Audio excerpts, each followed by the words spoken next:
to prepare for a LinkedIn Live. Oh, hey, what's up, America? Welcome to Get to Know the CEO. It's hosted by America's sweetheart, Eric Ryan. You're never going to believe this, I'm America's sweetheart, Eric Ryan. So Get to Know the CEO is where we try to humanize corporate America through the magic and power of stupid questions. And today's CEO is the co-founder and CEO of Flylance, Anthony Custable. Welcome to the show. Thank you for doing it. Yeah, man. Thanks for having me. I appreciate it. Your answers. First of all, what was going on in the year 2000 in your life? Because it was a very important year. Like the first 4 answers. Did you realize this? All have to do with about the year 2000, 2001. Well, yeah, I mean, I was an adolescent, so a lot of the answers are just dating me back to being a kid growing up with a specific type of culture, which I think is just like Yeah. antics, It skateboarding. happens. It happens to all of us, but I need to know how old. All right, we'll get to this. But here's okay. Let's pull up your first band. First of all, I'm doing the classic lineup. I refuse to acknowledge the new lineup. Not that I'm a huge fan or anything, but I know I'm in solidarity with Chester's kid. But Yeah, we're yeah, not going to yeah. talk about the new lead singer, or we can later. But let's talk about Linkin Park as post put together. Your years. How old are you? I'm 30. Yeah, I'm You're gonna be 30. 30 this year. So when this shit came out, like they were really big in 2000, right? That's Yep. about. So how old were you when this was going on? I can't do the math. Gosh, 5? Yeah, dude. Right. So no, a little younger than I anticipated. I was So young, man. I started young. oh shit. Okay. So you go talk about Linkin Park for me for a second, why you love them so much, and I'm gonna give you my opinion about them. I think that's a healthy Um way to do this. I like hip hop and I like rock and like they literally just like mended together. Mike Shinoda's he was a big 90s hip hop guy. Mm. And he's done collabs with like Jay-Z. And so like yeah, I mean I like screamo and I like hip hop and it's like the perfect band for that. It is. Okay, that makes sense. So 5. All right. So this is this. I wanted to figure this out about myself. Why Linkin Park? And I don't want to. I don't want to spoil anything. But the other 2 bands are Tool and Incubus. Why this music didn't speak to me? Like I didn't hate it. I didn't love it. I just didn't give a shit about it. In Yeah. 2000, I was in college. My original theory that I was working on, and you kind of touched on it. I got into music very early. So like at 5, I really liked Michael Jackson and Madonna and shit. Like 80s music was fun. Yeah, Then I they're got great. super into hair metal. That was like my music because my Okay. father hated it. And then I liked grunge. And then my working theory was, and then I liked rap, like the rap that came out. I don't Okay. fucking, like the Chronic and Doggy Style came out, and I like Oh, that. And Snoop then Dogg, yeah. DMX came out, and that changed my fucking life. DMX is great. Yep. He's telling me. So I thought my Oh, rest in working. peace, by the way. All right. Oh God, Chester and DMX. This is a Yeah, I very know, right? emotional episode. So I thought by the time I got to college, I was just done like loving new music. I needed a break because since I was 5 years old, I was just constantly into shit. But that didn't make a lot of sense to me. So I re-examined. I went to Reddit and I asked why might I not care about Linkin Park and bands like this, and they said something. They said it was sort of like music for angsty teens. By the Yeah. time I was in college, I just wanted to have a good time. Then I was Yeah. thinking all the music I liked was a good time. Like Michael Jackson, may he rest in peace. Yes. That Yeah. was good. So it was like 80s was good time music. Hair metal was certainly good time music. Rap in the 80s was kind of good time music. Grunge came and it got a little heavier. Then Yeah. it progressively got heavier to the point where like Linkin Park, like God, man, I can't. You guys are screaming about shit I just can't relate to. You're very angry, you know. Yeah, It just yeah, very angry, yeah. It's a weird, like, thing for me, and I think that, probably a lot of people that listen to screamo or heavy metal music like that get into it. It's, like, almost, like, soothing. Like, weirdly, it's soothing. You can hear it, like, if you're working out and stuff, it just kinda soothes me, and I don't know, like, if that's normal, probably not, but I think it's one of those it takes all kinds things. I think about this in terms of like if you have ADHD, I think Ritalin calms you down. I yeah, don't man. have it. So when I take I Ritalin, it do. kind of feels like cocaine. Yeah. So it's like one of those weird, it doesn't make sense on the surface, but Right. sometimes you can't explain it. How do you feel about the new lead singer stuff? Are you on board with the new stuff? Dude, I'm gonna be honest, I am. I mean, I've listened to these guys from the very beginning, Meteora, Hybrid Theory, all the way up to when Chester was gone about 7 years ago. And I like her a lot. I've watched some of the live streams, some of the shows in like this recent one in New York. It's really good. I mean, I don't know, it's hard for her. Like I can't imagine being in her shoes, getting up on that stage, the balls that she's gotta have to try and not fill the shoes of Chester, but, like, try to keep with Mike Shinoda and everything that he's doing on stage. I think she's done it well. Yeah, and I think with all three of your bands, they have very passionate fan bases. So to replace somebody so beloved in front of a group that I think sort of to your point, people got into Linkin Park at a very crucial time in their life, generally speaking. So Yeah. anything that's new is there's going to be backlash. That's So right, that's right, yeah, and again, like, I think she's handling it really well. She's gotten stomped on by fans, but, like, there's, like, half fans that love her, half that don't, so, I mean, for you're never her, going to like please. That's about right. You know, whatever you do, about half of the population is going to fucking hate it, and about That's half are going right, to be on that's board with right. it. So no matter what it is. I don't want to talk about the complexities of suicide, but man, Chester has Mm. $30 million, living his dream. Like we will just rationally never understand that act, you know? Yeah, it's hard, man, and I think, just awareness overall, for fans and everybody, who saw that happen. It's just like, be nice to people, look after people, and do your best. Because for some time, like, most of the time when that happens, you don't know, that people are struggling, so You know what too that sucks is, I'm a huge Tom Petty fan, but when Tom Petty died, he was 70. He didn't have any music left in him. It's particularly sad when people are cut down, like it might not have been his prime, but I'm sure he had some more hits in him. Like that yeah, sucks. yeah. I'd say, well, And then not we that could talk that's about AI, like, if you wanna talk tech, like, there's people that are releasing AI of Chester singing these new songs, and it's just like we're it's like, here. "Please don't do that." It's really weird, Yeah. and it's just like and the AI doesn't do a good enough job for it to even sound good. You know Like, what's it's not crazy there yet. too? Like this thing came out where you'd hear Johnny Cash singing "Back That Ass Up." You're like, "Oh, that's funny," but now it never occurred to me that people are going to do it like They're gonna this, do it like for for real, real. yeah. Oh fuck, it's the end time. All right, let's talk about your next band. This is another one, Yep, Tool. yep, Um, again, this was sort of like too angry for me. This yeah, was another very 2000 thing, but I looked into Maynard James Keenan. Very impressive guy. I'm always shocked when people that are musically inclined also served in the army and he was a yeah, wrestler and he ran cross country. He turned down West Point to yep. pursue music. I mean, that's hardcore. Somebody called He owns a Tool winery too. owns a winery, he makes wine. They've Yeah. called it a thinking man's metal band. Would you I agree with think that? I feel like people are probably saying that because these guys are very meticulous, in the way that, like, their rhythm, like, they Mm. do, like, Fibonacci stuff on some of their songs, and I think that's probably why fans or people out there say that.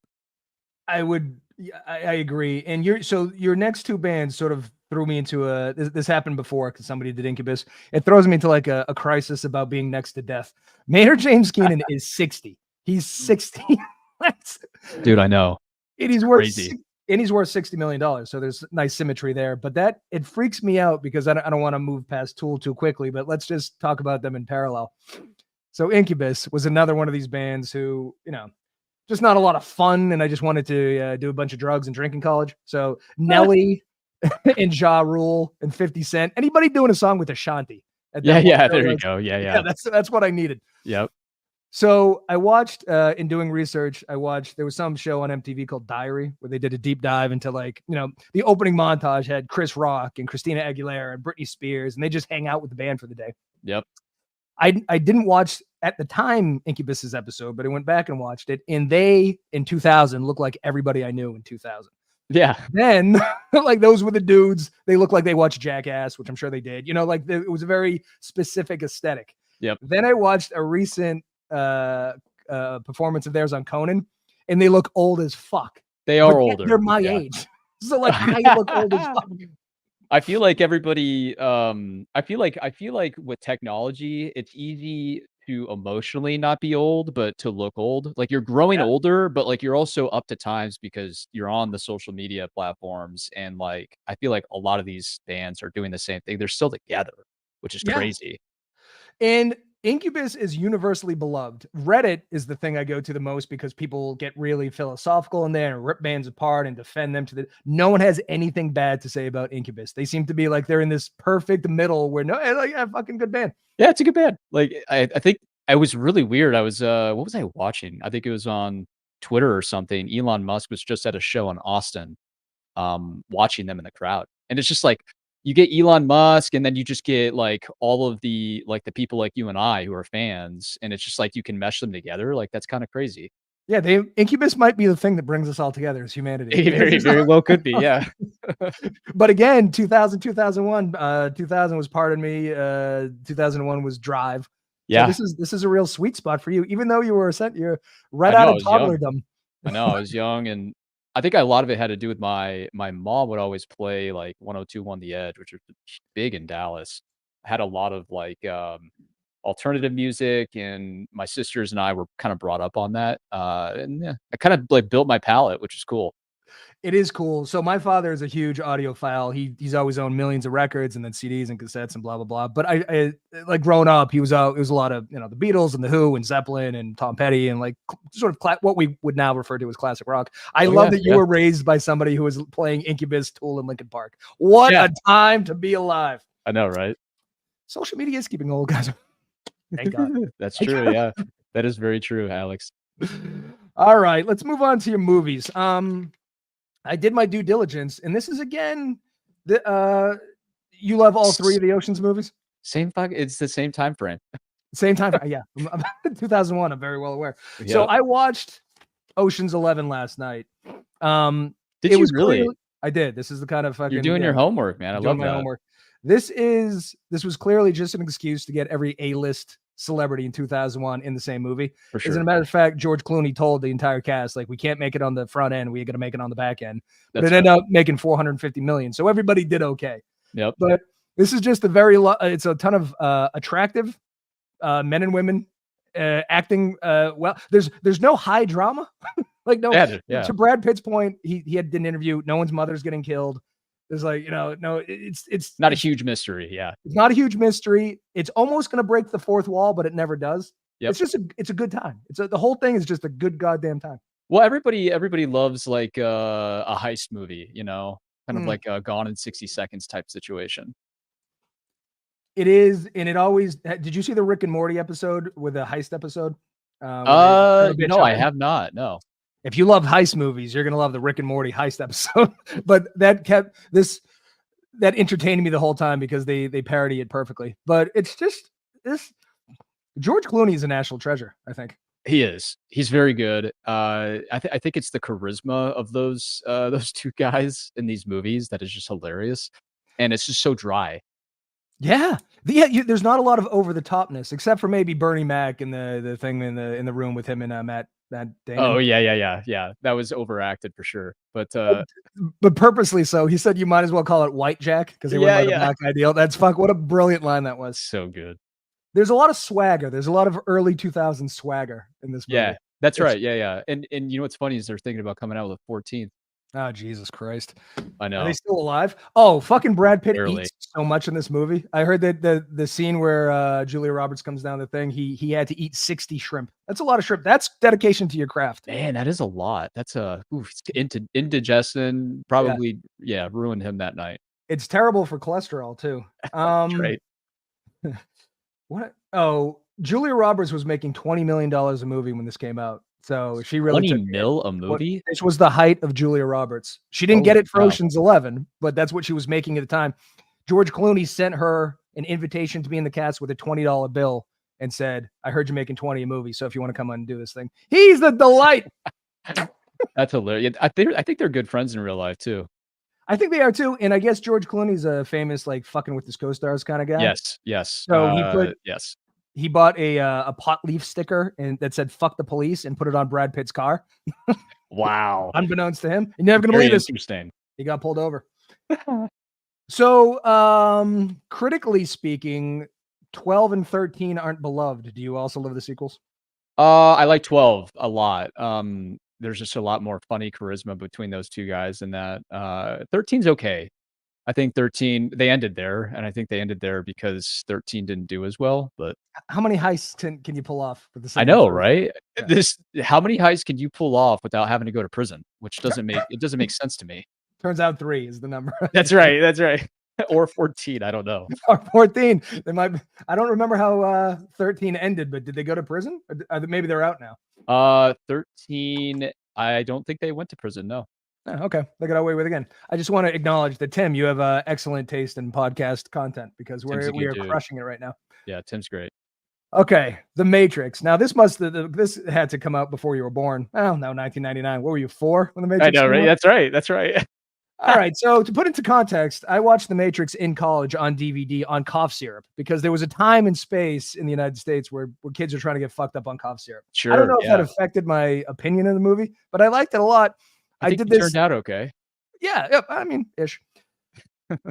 The Matrix is fascinating because its style and substance. It had a very heady plot, but it also introduced a lot of like we sort of went through a kung fu thing with Crouching Mhm. Tiger, Hidden Dragon, and this. But the bullet scene was going like it entered a lot of stuff into the zeitgeist as far as action movies goes. Yep. Yep. Yep. But it was also very plot heavy.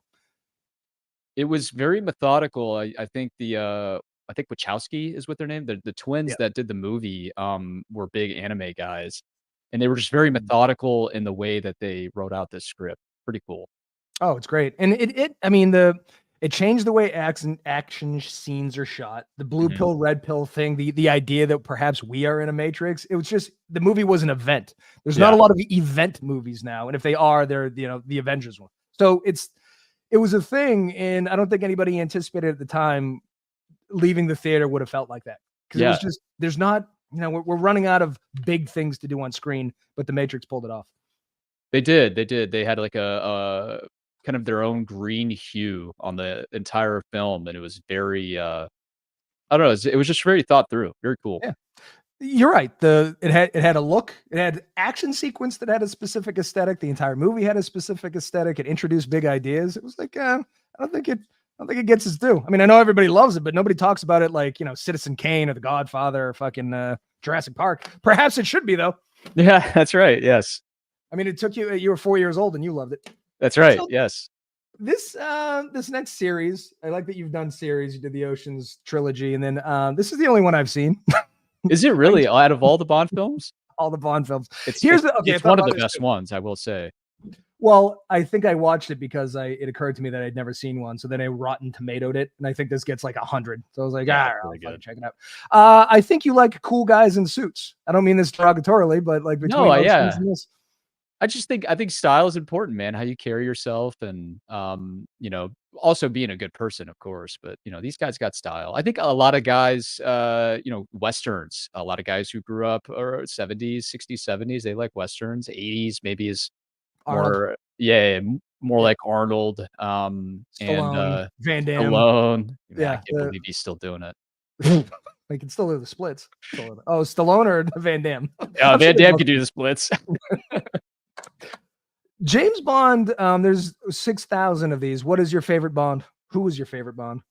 It was Pierce Brosnan for a long time because that's kind of what I grew up on, and then, I think Daniel Craig just took the cake. He's so good. Pierce Brosnan is so masculine looking. Like if you had to go, all right, just give me a guy. I think you know what I mean? He's Yeah, very he's chiseled suave. jaw. Yeah, suave, like broad shoulders. He was great in Miss Doubtfire. I mean, He was good in that for sure. I think that's a perfect movie. That is a Um, good movie.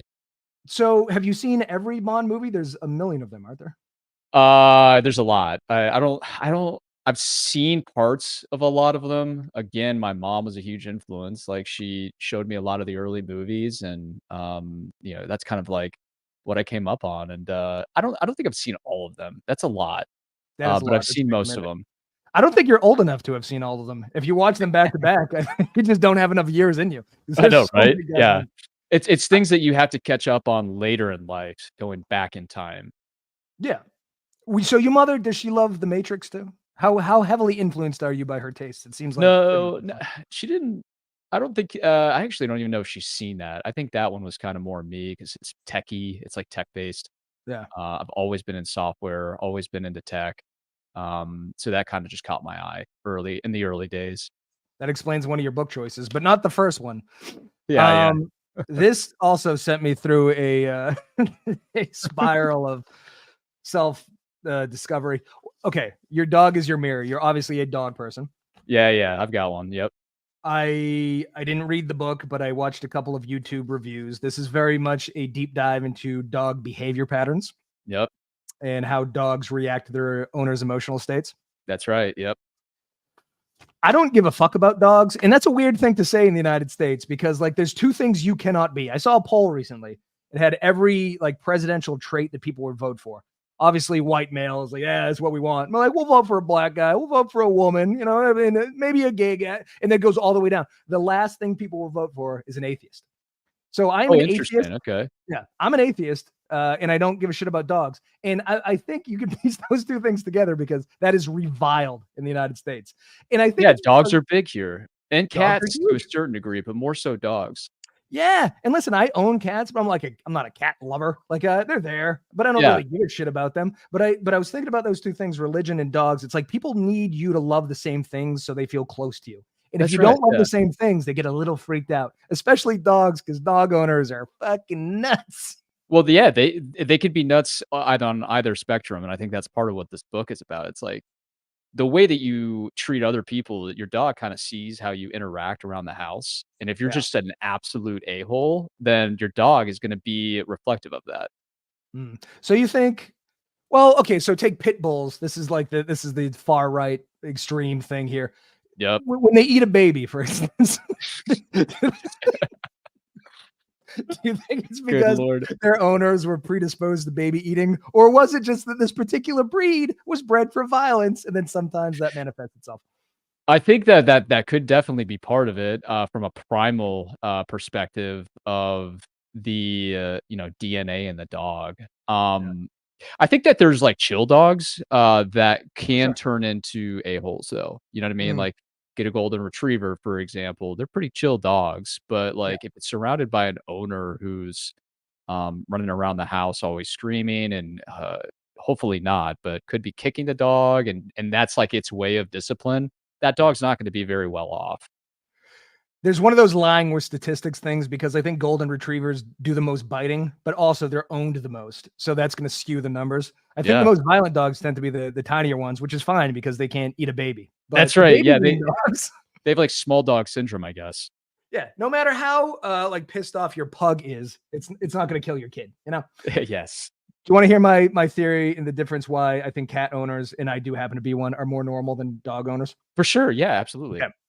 You know, if there's a shooting in your town, you freak out, right? You go, oh Yeah, my God, somebody got shot.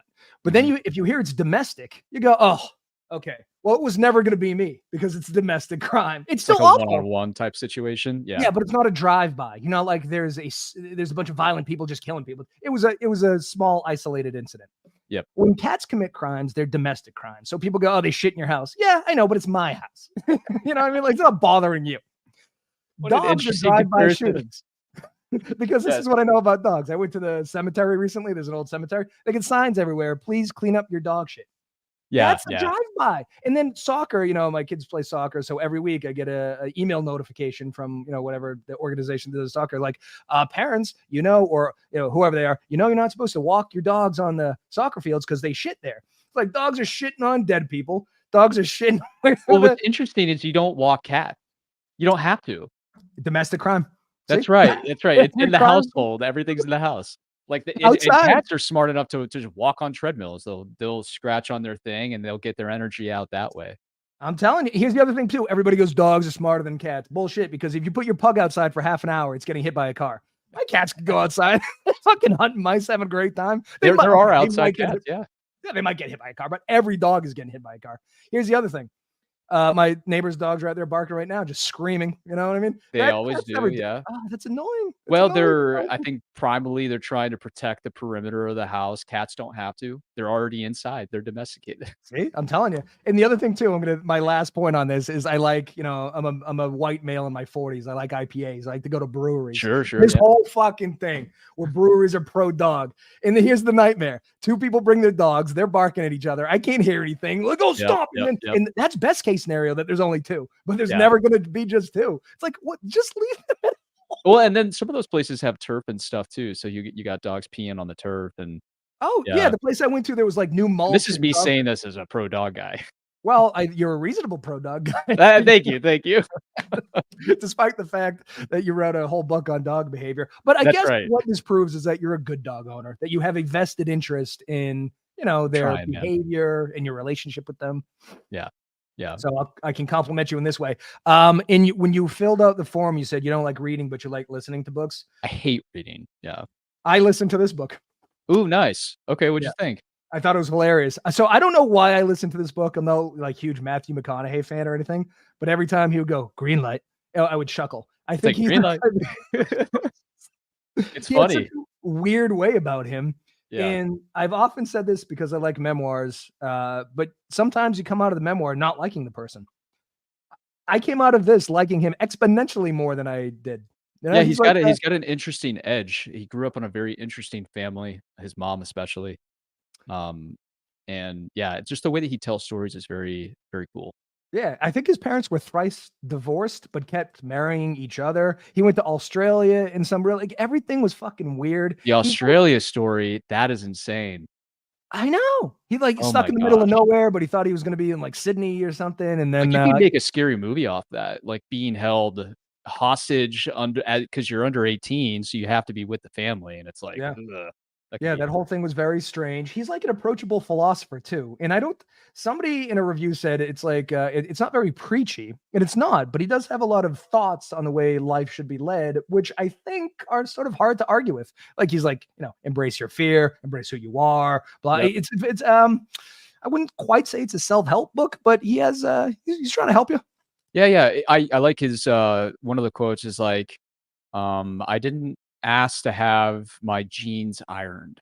And, like, he was just talking about the fact that, like, just because he's doing well and he's making money, like, he was going through this phase of, buying nice shit and, like, getting nice things, but then he realized shortly after, like, I didn't really ask for all that, but Yeah. since it came on, like, I realized I was able to look back and understand that those things really don't matter. Like, what matters is, like, family and friends, all And of he that. bore that out too because he turned down a bunch of these romantic comedy roles eventually, where he was Yeah. making $20 million a movie to go do more artsy stuff. And I will say, so the only two things I'm super familiar with are Dazed and Confused, where he's the all right guy. Oh, He's hell great in yeah. that. And then the first season of True Detective, I fucking love. Oh, I yeah, that's a good one. particularly love him in that. Yeah, that's really, like, his knockout role other than, gosh, what was it? Dallas Buyers Club. Oh yeah, he's been And in I that think they too. were filming that at the same time, but man, he just, like he skyrocketed, right around that area, and then Wolf of Wall Street was another one, Oh, Wolf of Wall Street. Oh 2013. yeah. See, every time I think that I haven't seen a bunch of shit with him in it, I have. It's just it was that romantic comedy period where That's like I'm not gonna watch him and Jennifer Lopez fall in love. Fool's Gold. Yeah, Yeah, yeah. I see you celebrate the entire catalog, which is nice. Oh, it's great, yeah. It's I think it's a recommendable book, certainly a recommendable audiobook because Yeah. he's generally entertaining and funny, I think. Yeah, he's really funny in that. What was my last point on McConaughey? I don't know. I think I had something else to say, but I'll re-listen to the book and we'll do this again. I'm sure whatever I was going to say was brilliant. Yeah, yeah. Okay, this By next by book the way, is I gotta say, I love what you're doing here. It's like you haven't asked anything about Flylance, like, it's literally just getting to know the person, the CEO, like, I love the medium, and it's cool that you're doing this on LinkedIn. I here. think you're gonna blow up, honestly. Thank you for acknowledging this. I don't, not that I don't care about Flylance, No, but I no, know that yeah. if you go on any other show, all you're going to do is talk about Flylance. So Exactly, yeah. it's just like, okay, what this should do, get to know the CEO, is pique somebody's interest in Flylance. And then they should go, because you have a fucking website that says what you do. There's Right. you got plenty of content. It's no secret. It's no secret. It's out there. I know what you do. I, Yes. wrote a little bio on it. So this should be whetting somebody's appetite. Here's So the thing. cool. Everybody goes, we like to do business with people we know, like, and trust. Yep. Well, if you kind of hear somebody talk about their favorite music, movies, and food for half an hour, you kind of know them a little. Yeah, no, Okay. you get to know them on a personal level. I think it's very cool, man. Thank you. Now, I do know this is a very niche book. Yep. I've not read it, but I was like, who the fuck would read something like this? Because it's a novel about DevOps. Engineers love it. But then I went to Amazon, 20,000 reviews, which means obviously a shit ton of people have bought it. There's a All lot. 5 stars. So this speaks to, and it has 3 authors. This whole thing is batshit crazy. Yeah, this is more like a textbook that you would read in school. I just happened to get an audiobook. Like, I was able to get an audiobook and listen to it. But no, very cool book, and it helped me a lot through my software design career, UX, UI career, and also just working with engineering teams.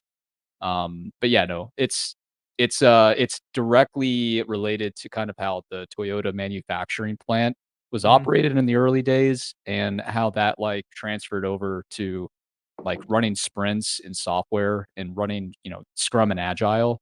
So, I thought it was very interesting. I mean, it's not just you, but I think this novel, which I'm shocked that I mean, I think that's the novel approach is that it is a novel, Yep. right? That speaks to like a DevOps based novel is holy shit, what a time to be alive. But again, I everyone loves it. It's sort of like Incubus because That's it right, speaks to yes. such a specific group of people. Very strange. All right. I want to go to your death row meal. Mm, But I yes. gotta bring it up first. I'm gonna get hungry. Uh yeah, you got some good where is it? Oh look, I made a little thing. I made a collage. Oh, there you go. Yes. One But fish. the Get there. production value on this show is unbelievable that I run out of my basement. Okay. You had more options than this on in the thing, but you went sort of minimalist. This first one though shook me a little bit. Sweet potato fries, I'm 100% on board with. Had them plenty of times. Mhm. Never in my 43 years have somebody presented a marshmallow dip. But then I found a picture Dude, of it, so it's obviously a fucking thing. you gotta try it. So if I go, you live in Dallas. There's marshmallow dipped sweet potato fries. Jake's Hamburgers has it, yeah. Oh my, that's a lot of sweetness for a Actually, I don't side. know is if Jake where are you located? I'm in Massachusetts. Massachusetts, okay, Mhm. let's see here. I gotta look look up where I can get some marshmallow dip. So, there's no Jake's up in Massachusetts, but you can maybe try, let's see, marshmallow. Well, while you're looking that up, are you familiar with marshmallow fluff? Do they have that over there?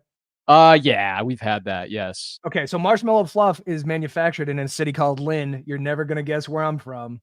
It's Lynn. Lynn. So, man, look at that. So I've never dipped French fries in. I think it needs marshmallow fluff is not as viscous, or it's too viscous. I think it needs to be Okay, thinned out a little bit if you're gonna dip a French fry in it. Otherwise, it'll break. there you go, yeah, yeah, that'd be good. I got a place have you ever heard of Kevin and Amanda? No, where is that? It's near you in Massachusetts. Bo Are you in the Boston area? I'm about an hour outside of Boston, but I'm used to driving places, Okay, I'm gonna send it to being you. in the sticks. All right, cool. All right, well, listen, we if nothing else, we accomplished where I'm gonna go get some marshmallow dip. So you're starting out very sweet, but then you're gonna go on to a very fatty piece of beef, wagyu from Japan. I got you some real Japanese shit up here too. Yep, yep, That's that funny stuff's really good. from Texas because it's you got some good steak there, but you're going all the way to Japan. I think part of the reason is just because, Wagyu as of late has become so popular, like, everybody kinda, brings it out in their restaurants. I think they use it as kind of like a marketing term for really fancy steak, Yeah. but it does taste extremely good. I mean, it's fatty as fuck, isn't it? I mean, look at it. It's gotta be. Man, I don't know. It might be. If it is, Oh, it darn, definitely is. You gotta render some of that shit down. This is a heart attack meal. They tend to be, but again, you're about to die, so I'm it about to definitely die in death row, so it's you're like, not worried about your heart health. that's right. What okay, this is I believe, I've done this a billion times. Nobody, I don't think, has ever said lamb chops, which is a shame because lamb chops are goddamn delightful. They are so good. Yeah, the lollipop sticks. Oh, the only problem with lamb chops is that in the United States, you can get a 22-ounce prime rib or something. We're used to big chunks of meat. It takes 8,000 lamb chops. I have to slaughter an entire field of lambs to get full. In restaurants, don't give me enough. I want more. Yeah. Whatever you're giving me, triple that. You need Or to keep go the to one same of amount. those Brazilian steakhouses where you keep your card up and they keep Right. bringing it. Yeah, just keep the lamb chops coming because they're goddamn delightful, but they're tiny. Like we need to start whatever we've done to cows to make them, 15 times the size they are. We need to Oh, start yeah. doing it to lambs. Yeah, This pumping them shit's with not gonna cut it. steroids. Yeah. Yes. This is another thing. I'm not anti-steak at all. Steak appears on this list 100% of the time. But duck and lamb, I don't think get their due as far as Yeah. grillable proteins the way we do everything else. Duck is good. Duck's gamey. Venison's another one that you may not hear often, but that's gamey too, and it's really good. I think lamb's a little gamey. I think it's Yeah, I not guess it is. Yeah. not in the traditional sense, but it's not, like you have chicken, lamb, and steak, and then you have the gamier meats. And I think Americans tend to shy away from them, which is a shame. Your drink, you're only going with one. You did a 20-year-old scotch. I gave you 21 because I'm throwing in the extra year for you. You didn't Perfect. Thank specify, you. so I'm going Glenfiddich. So scotch as opposed to bourbon or a whiskey, huh? Yeah, I've really got turned on to scotch. Bourbon gives me headaches. Good scotch doesn't, and same goes for tequila. So it's scotch and tequila for me. Huh. Scotch, I think kind of tastes like Band-Aids. Not that I've eaten a Band-Aid. Have you had a really, like, nice aged scotch? I think I have, and I am a brown booze guy. I drink the shit out of bourbon, and it gives me a Yeah. headache too. But sometimes What are you yeah, gonna do? I can't win them all. Yep. So yeah, I'm not anti brown booze. I maybe I should go back to a really nice scotch because I was always kind of anti Japanese whiskey. Oh, But okay, then yeah. I started drinking that again recently, and I'm coming around. And I think that bends scotchy a little. Yeah, it does a little bit. Yeah, for sure. There's some scotches that are way too brisk. Immediately when you taste it, you'll know. But the aged scotch, Glenlivet, Glenfiddich, I don't know if I've ever had that one. It's very expensive. Macallan, It's like $700, just so you know. But I mean, listen, I spared no expense for yeah, you. I wouldn't. I think it's you can get some really good ones for like Founders Reserve is Mm. a good one. And yeah, no, it's just smooth. It's not brisk when it hits your tongue, and that's how you kind of know.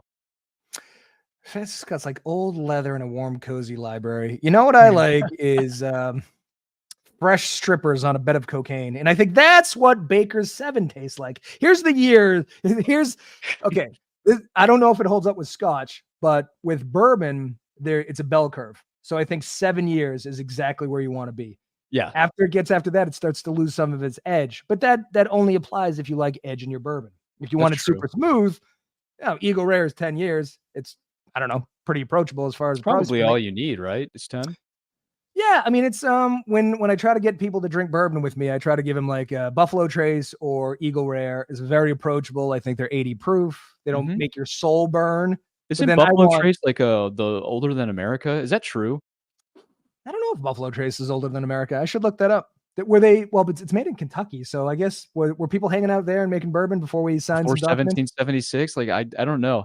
But I think I read it on an article before, that Buffalo Trace was old en but I was like, "How is that even possible? Like, how are you going to create a company in America when America wasn't America?"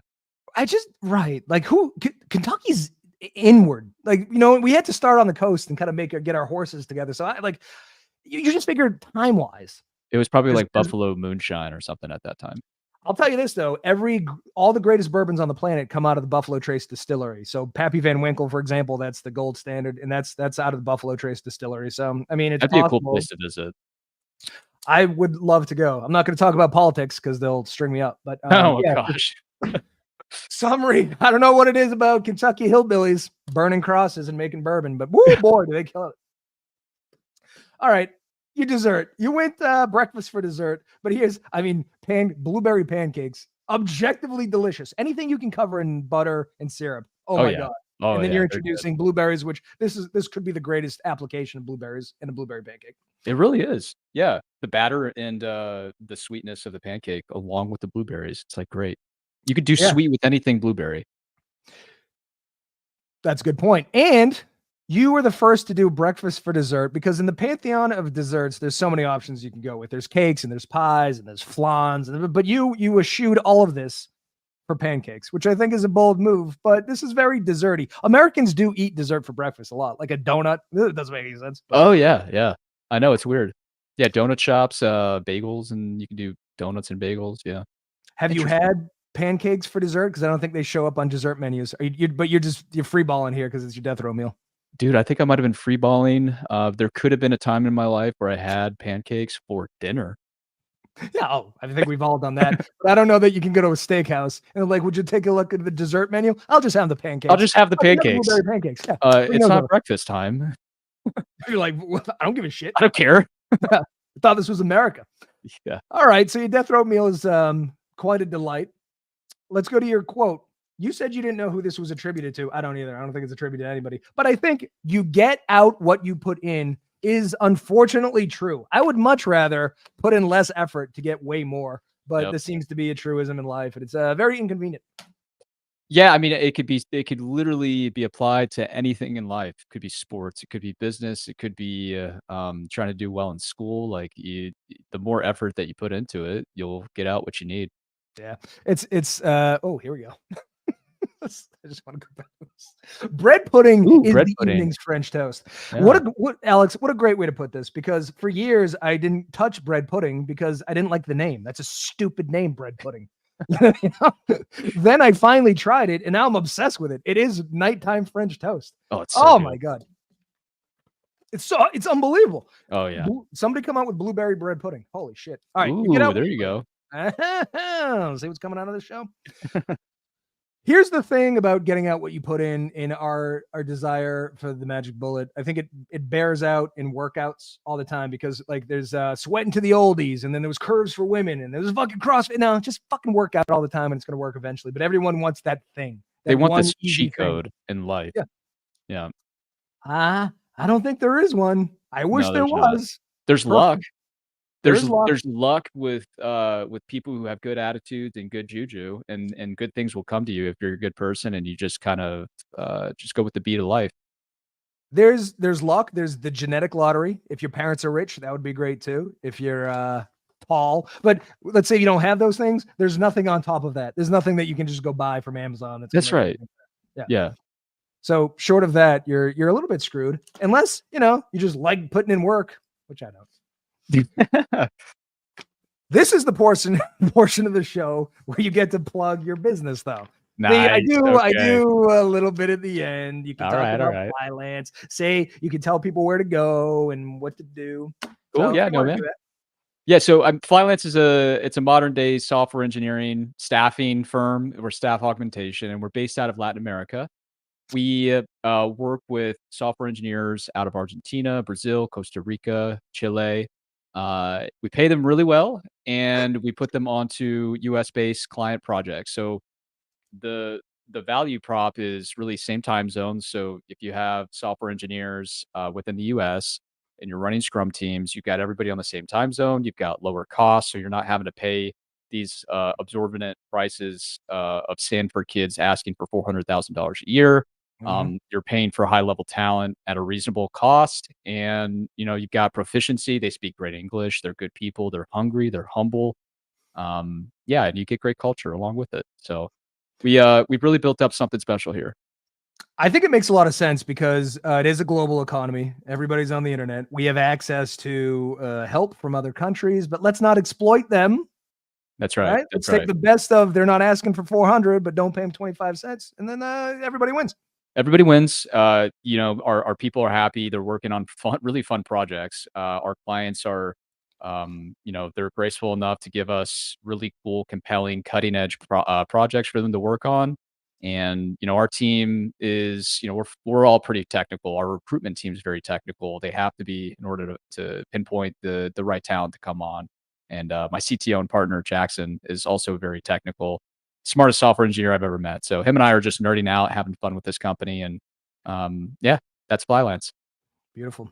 All right, man. You were a great guest, and your answers, they really made me think. I think I've come to the conclusion. Finally, I figured out why Linkin Park didn't speak to me. They're not fun enough, and that's not for everybody. Clearly, they have a very passionate fan base. They do. The sort of angsty thing speaks to a lot of people. Yeah. It's not me when I was 20. I mean, I think that's fine. Yeah, it's fine, man. I think everybody's got their own taste in music, and as long as you got taste in something, that's good. And if you don't have taste in anything, go find what you're excited about. Absolutely. Some people like Tool and Dogs. Other people like Ja Rule and Gerbils. Ja Rule. So little good. tiny DMX, I think, in a lot of ways. He is. He had Fast and the Furious as well. Oh my God! See, it comes full circle. It does. All right. Do me a favor. Stay in the green room, but I'm going to log off the live. Okay. I will be back on Monday, America. Enjoy your weekend. Have some scotch or some bourbon. Maybe some bread pudding or pancakes for dessert. I don't know. Whatever. It's America.